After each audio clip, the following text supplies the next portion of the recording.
Ce qu'Emmanuel Macron a dit à propos de Merz est tout simplement incroyable. Et oui, je le dis sans... Ce qu'Emmanuel Macron a dit à propos de Merz est tout simplement incroyable. Et oui, je le dis sans détour. Cela montre une fois de plus à quel point les partis traditionnels en Allemagne sont fragiles et à quel point toute la construction des élites de l'UE est en réalité fissurée. Merz et Macron s'affrontent désormais ouvertement. Pour moi, c'est le début de la fin. Commençons par l'explosion. La scène se déroule à Bruxelles lors d'un sommet de l'UE. Imaginez, le chancelier allemand Friedrich Merz, l'homme qui aime se présenter comme un dirigeant fort, est assis là et veut parler de politique migratoire. Pendant des semaines, il a travaillé sur un document, chiffres, prévisions, tout parfaitement préparé. Mais à peine prend-il la parole qu'il est interrompu de plein fouet.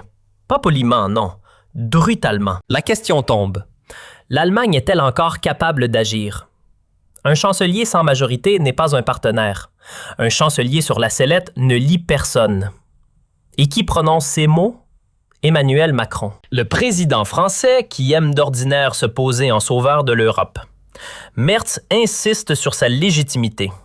Je suis en fonction, l'Allemagne me soutient. Mais cela éclate comme une bulle de savon. Le ton devient plus froid. On évoque les sondages, les défections au sein du groupe parlementaire. L'Europe ne peut pas attendre que Berlin règle ses problèmes. Les réactions dans la salle? Le silence. Personne ne contredit, personne ne défend Merz. Certains regardent leur dossier, d'autres échangent des regards. Merz se retrouve seul, isolé. Quand il affirme qu'un changement de pouvoir est irréaliste, la salle éclate de rire.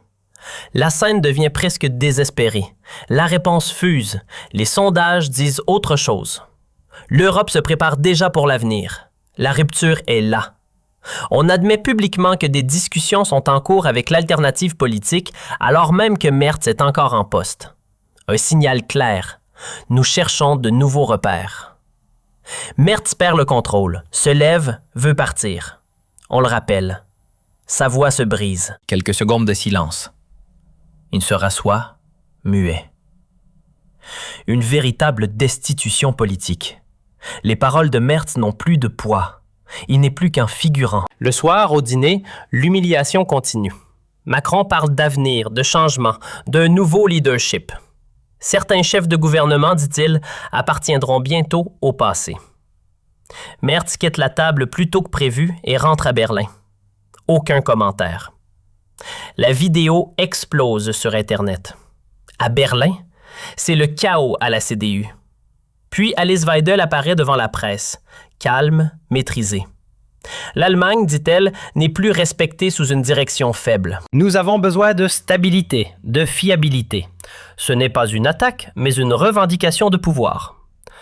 Voilà le sommet de l'humiliation, mes amis. Mais attendez, avant de plonger plus profondément dans cette humiliation, faisons un pas en arrière, car tout cela a une origine. Tout a commencé il y a quelques jours, le 11 février 2026, lors du sommet industriel à Anvers. Oui, Anvers, pas simplement un nom sur une carte, mais la grande ville belge où la bourse brille de tout son éclat.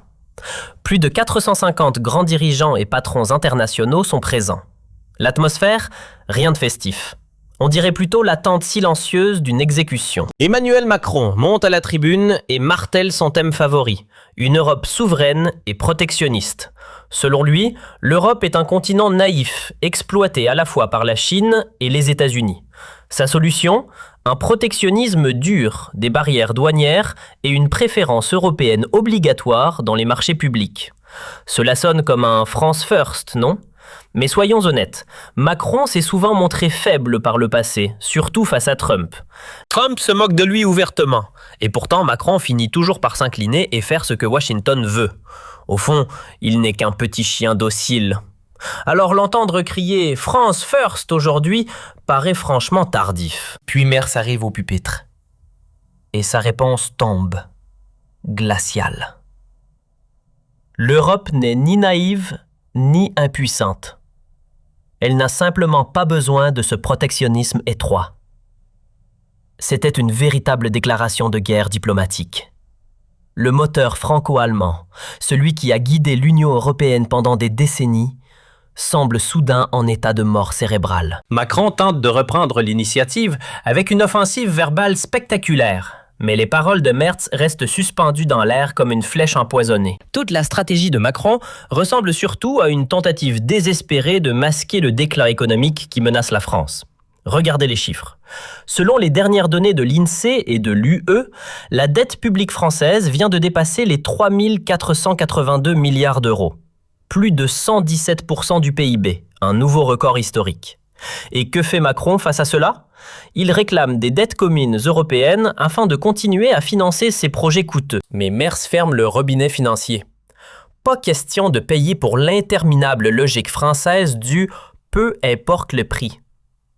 Les contribuables allemands de Munich ou de Hambourg n'ont pas apporté les montagnes de dettes de Paris. Cela semble raisonnable, non? Pourtant, c'est aussi une pure hypocrisie.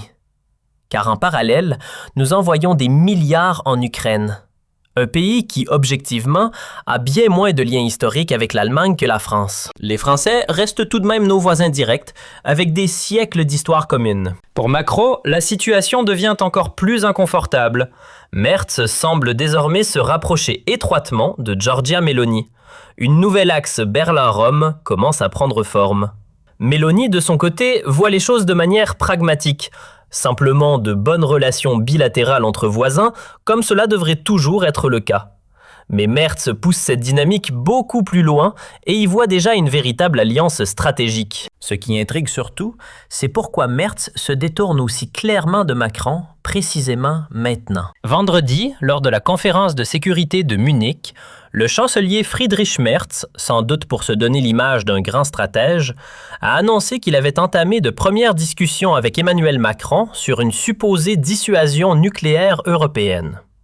La France est la seule véritable puissance nucléaire de l'Union européenne avec un arsenal indépendant, tandis que le Royaume-Uni possède également ses propres armes atomiques. Dans des pays comme l'Allemagne, les Pays-Bas, la Belgique, l'Italie et la Turquie, ce sont toujours des armes nucléaires américaines qui sont stationnées.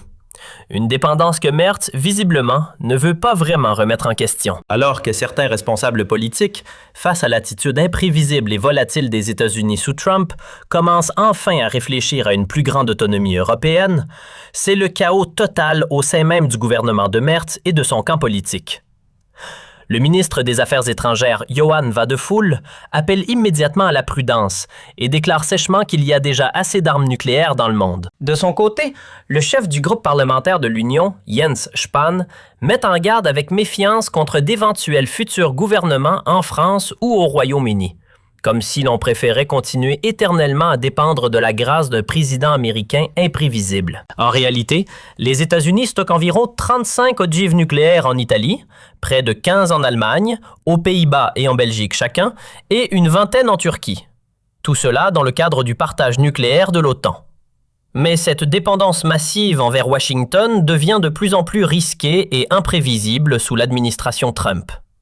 Déjà en 2020, Macron avait proposé à l'Europe une coopération plus étroite ainsi qu'une extension de la dissuasion nucléaire française. Une proposition que Merkel et Scholz avaient alors accueillie avec scepticisme, voire avec un refus à peine voilé. Aujourd'hui, Merz donne l'impression d'ouvrir des discussions et de lancer des dialogues, mais il reste étonnamment vague et prudent. Il semble vouloir éviter à tout prix de donner l'impression qu'il souhaite réellement remettre en cause la dépendance totale envers les États-Unis. Et c'est précisément là que Macron intervient. L'Europe est beaucoup trop dépendante de Trump et de Washington. Une analyse qu'il est difficile de contester dans le contexte actuel. Alors, pourquoi ne pas devenir enfin plus souverain et construire un véritable bouclier européen au lieu de devoir, au moment critique, supplier une fois de plus à Washington? La question de Macron touche au cœur du problème, et la réaction hésitante et à moitié assumée de Merz montre surtout une chose. Le courage d'aller vers une véritable souveraineté européenne lui fait défaut. Même Alice Weidel, pourtant connue pour son mépris des élites de l'UE, reconnaît qu'Emmanuel Macron suit une ligne plus claire et plus déterminée que Friedrich Merz. Ce dernier, lui, pratique une politique typiquement fluctuante et floue, cherchant simplement à ne fâcher personne. Un opportuniste sans colonne vertébrale, sans véritable cap ni conviction. Et puis, tout a basculé. Merz a tout simplement repoussé Macron. Une scène à Munich a mis à nu la crise européenne. Entre Berlin et Paris, les tensions s'aggravent et dans la querelle autour des États-Unis, du réarmement et de l'autonomie stratégique, le continent risque de se fissurer. À Anvers, Merz a franchi le Rubicon, surtout dans le domaine de la défense. Le projet FCAS de Macron, présenté comme le joyau de l'indépendance européenne, or Merz laisse entendre que l'Allemagne pourrait se retirer pour privilégier une coopération avec les États-Unis et le Royaume-Uni. Le projet de Merz menace de briser l'amitié avec la France. À Berlin, certains se moquent déjà de Macron, le qualifiant de canard boiteux de Paris. Merz, ce tacticien hésitant, préfère repousser toute décision à l'après 2027 et ignorer simplement les propositions françaises. Un signe évident de sa myopie politique et de sa lâcheté. Un véritable changement de paradigme. Sous Merz, l'Allemagne ne négocie même plus sérieusement avec Macron. Elle attend prudemment, presque timidement, que le président français quitte la scène. Mais à Bruxelles, la riposte arrive. Les paroles tranchantes de Macron ressemblent à un coup de poignard bien calculé. Certes, l'influence de la France s'affaiblit, mais la faiblesse pathétique de Merz devient visible pour tout le monde. L'Union européenne se rallie à Merz? Pas du tout. Elle se moque de lui, de ce prétendu leader incapable. C'est un véritable séisme politique que Merz a lui-même déclenché. Il a voulu humilier Macron et le boomerang lui est revenu en plein visage. La France ploie sous une dette de 3 500 milliards d'euros. Macron paraît isolé. Mais l'Allemagne sous Merz? Sur la scène internationale, c'est devenu une plaisanterie. Un acteur que l'on ne prend plus vraiment au sérieux. Un diplomate européen l'a résumé avec brutalité. On l'a traité comme un simple chancelier de transition. Voilà l'image qui domine désormais. Merz, une figure dont on rit sur la scène mondiale. Et que signifie tout cela? Un chancelier sans véritable autorité, qui plonge l'Allemagne dans une paralysie politique. Les décisions importantes sont repoussées. Les partenaires cherchent d'autres orientations. La confiance s'est évaporée. Et l'AfD? Elle se présente comme la seule force politique qui comprend le chaos et agit de manière cohérente. Le duel entre Macron et Merz ne fait que commencer, et ses conséquences pourraient être lourdes. Alors, dites-moi ce que vous en pensez.